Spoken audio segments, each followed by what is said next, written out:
Hey guys, it's Chris Anderson here from superherosellers.com. So what I want to talk about a little bit today is what the heck is a repricer. People talk about repricers all the time. There's a lot of information out there about them. I just want to give a general overview of what a repricer is, what it does, what it's capable of, and some basic tips. Now I'm not going to go really heavily into like one repricer versus another. I'll make videos for that later. But this is just general information about what a repricer does. So basically what a repricer does, if you can gather from the name, is it prices your product or reprices your product.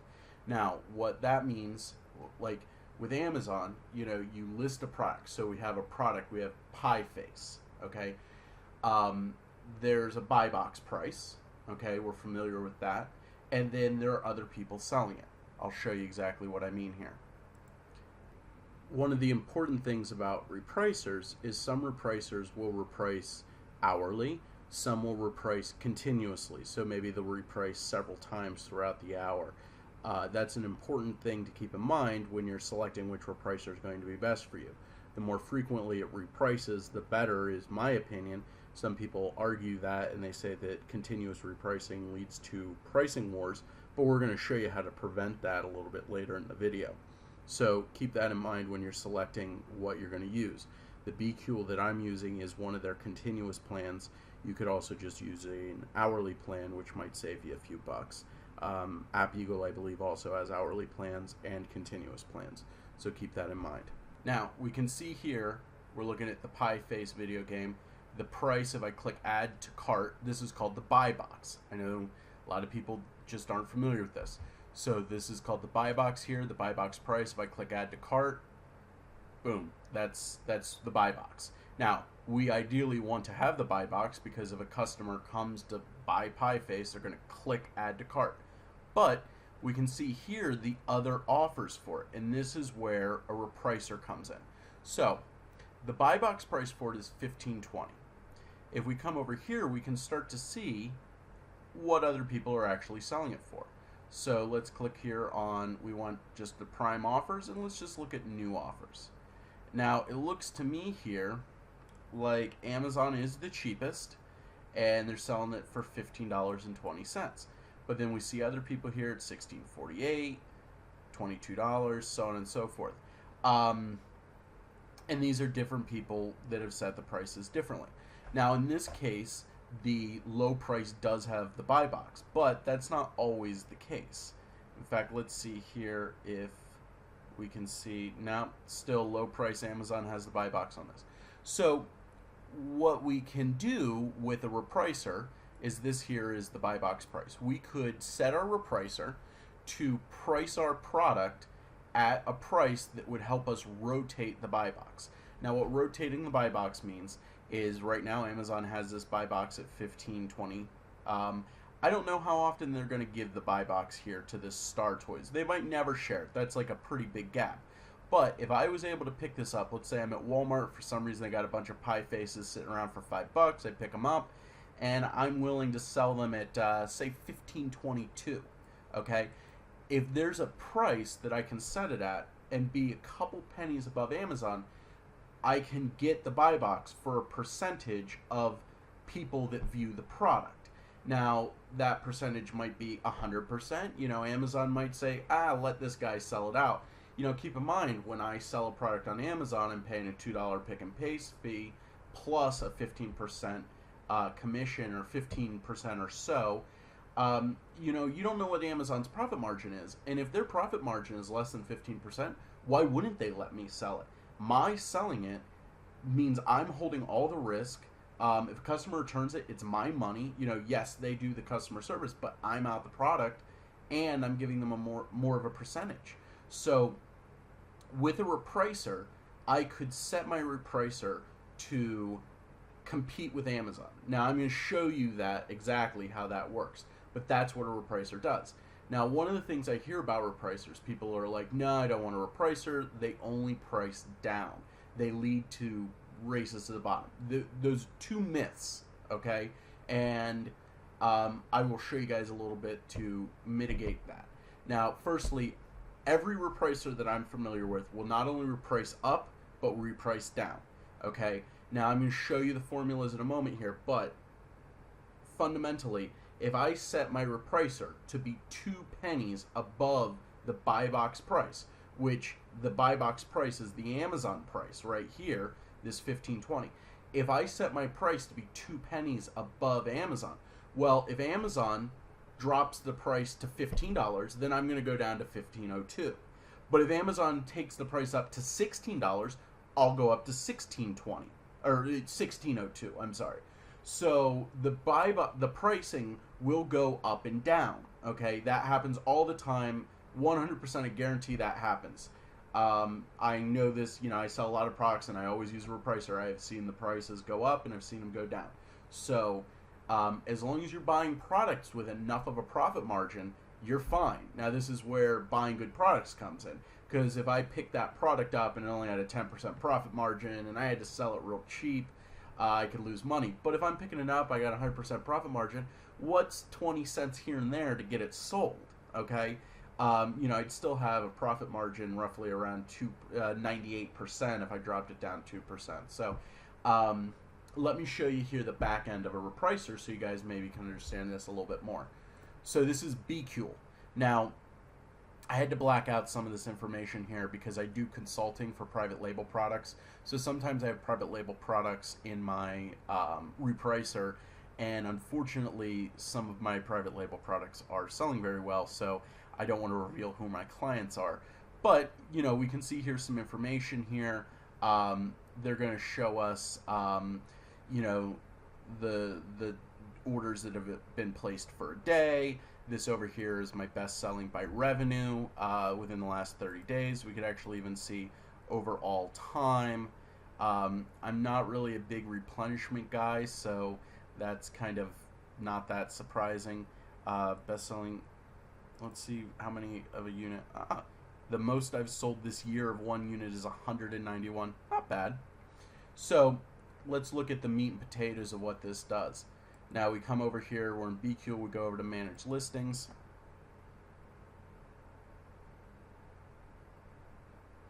And I just want to look at, now I'm going to black this all out here, so you're probably not going to see very much with it, but I'm actually not going to black all of it out, but we come over here, we can see the active listings, and we can see I just had a shipment come in today, so some of this stuff needs to be repriced.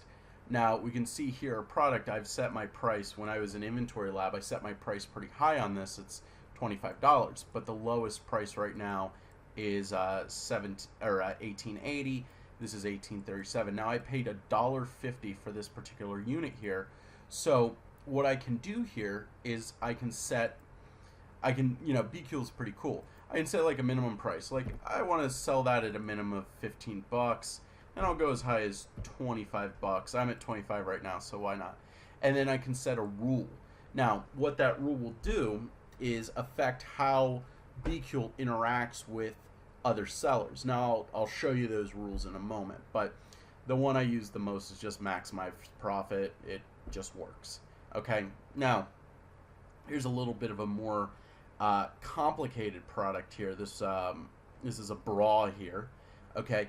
I know what I paid for this bra, and BQool has a really cool ability here for me to enter my buy cost, and then I can set a formula. Okay, so my minimum profit, now I paid $7.99 for this bra. I want to profit at least 100%, and this maximum isn't that important. I'll just put in 20 bucks, and I set it. Actually, I have a rule for bras. And within a few moments, you can see here the buy box right now is $24.49. I'm going to go as low as $23.90, which will give me a 100% ROI when that sells. I will be getting that buy box very shortly. Okay, and that's pretty easy. Now, BQool's pretty easy to set up. I had a whole big shipment come in, so I have about 200 items that I need to reprice. It takes a while to do, but it's definitely worth it. And you can see, one of the things people ask is, do prices tank on stuff? I typically reprice stuff about $5 at minimum. Oh no, at minimum above something. So you can kind of look here, like this bra right here. These are all bras, by the way. Yeah, the price has gone down a bit on it, but a lot of these, the price has stayed pretty stable. I repriced it up. This actually, if I would have repriced this at 46.51, the reason is that was like 20% higher. So this has actually gone up, and this is somebody actually competing with my price with a repricer. They're priced 1 penny below me. To get the buy box. You see I'm priced at 46.51. They're priced at 46.50. So I'm going to set this all in a little bit here, and let's really start making some money with this. So that's always fun. Now, what I'll show you here is I will show you some of my rules here that allow me to be competitive. Okay guys, so these are the rules that I use.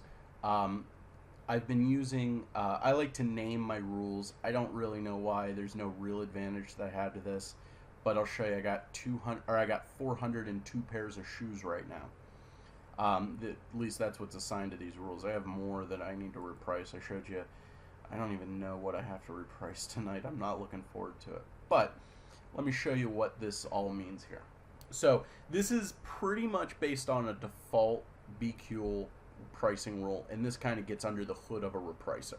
So with this, what I do is I want to be, you see here it shows like the competitor's price. So when a competitor is above my minimum price, now the minimum price you set in BQool or any repricer, I'm talking about BQool here, but this is true for any repricer. The minimum price should be the minimum profit that you're willing to take for selling it. And remember, when you are calculating your profit, you not only have the buy cost, but you need to take in the cost of prep. So if you have to put it in a poly bag, your time to prep, your time to source, whether you're doing OA or RA, that takes time. Then it takes time to prep. It costs a box, to mail it to Amazon. And then, you have to take those into account. There's so many people that I see like, oh, well, I buy stuff at a 20% margin. And you're like, yeah, after you mail that and after you prep it, you have officially lost money. Don't do that, okay? Buy stuff where you can have enough money and you can use a repricer right, okay? So when I showed you that other screen, you guys saw I had minimum prices and maximum prices. So I set a minimum price at the minimum that I'm willing to take. I set that bra. My minimum was 100% ROI. I'll wait to get that money. Now, with this setting here, now I use the bras rule, but my bras and my shoes rule, they're actually really the same. There's one difference. I'll show you the difference. When the buy box is set, what I do, this is the competitor's price here, okay? When the buy box is set, what I do is I price 1 penny above the buy box. It's just that simple. I could be a percentage above the buy box. I could set whatever I want. I can use, auto compete. I just use auto compete when there's no competition. So what no competition means is that somebody came in, they got the buy box, and I was rotating through the buy box with them. Let's say I had the buy box 25% of the time or something like that. They got sold out. Now, if they're at 15.20 and I'm at 15.21 and they get sold out, I want to freeze my price because then I will get the buy box based off that if there's no competition, okay? So you see here I had this set 1 penny above. Now, one of the things about repricers is people always say, oh, well, they just lead to races to the bottom. And yes, they do, if you don't set them right. So, number one, you need to have the minimum and the maximum price set. That's important. BQool, I believe, is required. I might be wrong, but I always set it. If I set this to be minus, what that would do is the buy box is, 15.20. I'm going to set it 15.19. Well, if my competitor wants to go and get the buy box again and they have their set to go down a penny, they'll go, 15.18, 17, 16. It'll just be a vicious cycle until there's no money left. And people do that because they always think for some reason there's this rumor that you need to be the cheapest on Amazon to sell something. No, this is how I have everything reset. And in June, or I'm sorry, in July, when everybody was complaining about bad sales, I sold $25,000 worth of stuff using this formula alone. This is it. Okay? So if you had to be the lowest, I wouldn't have sold that. Okay? So remember that. Now, this plus here means that my price stays 1 penny above. Now, another thing that just blows people's minds, again, Amazon, I stay 1 penny above. I compete against Amazon 1 penny above, and shockingly, I still get the buy box. I know that a lot of people don't believe that, but the money is, I put my money where my mouth is. I wouldn't be doing this if it didn't work. Now, here's one of the things that is the difference between shoes and bras for me. If FBA means fulfilled by Amazon, FBM means fulfilled by merchant. Now, if somebody is doing fulfilled by merchant, that means they're charging shipping and all that stuff. What I do here is I set to be 7% higher, and I still get the buy box from merchant fulfilled sellers all the time using this 7% formula. For bras, I set it a little bit lower, and if I wanted to be more aggressive with shoes, I would be a little bit more aggressive. Maybe I'd be 5% or 6%. Just tweak this 1% here.